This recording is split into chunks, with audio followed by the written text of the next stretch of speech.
Okay, the next level concerning the passive is the past tense Präteritum in this way. We will start with a normal example, with a normal sentence. Der Koch kocht eine Suppe.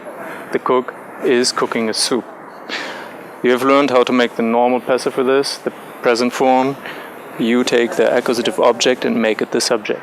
So the passive present means or is eine Suppe wird gekocht.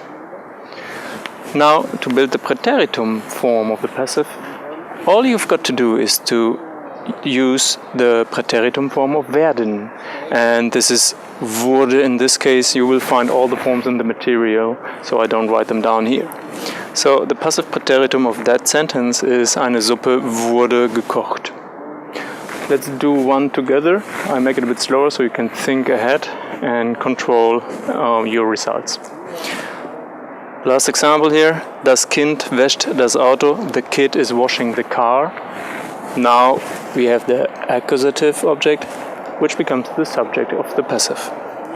So das Auto, we take werden, and we take the past participle of waschen, which is gewaschen. And now we can copy gewaschen for the Präteritum, but we need the Präteritum form of werden, and you know that already from this example. Wurde. Das Auto wurde gewaschen. The car was being washed. You'll find more examples in the exercise section. Shouldn't cause too much trouble, so let's proceed.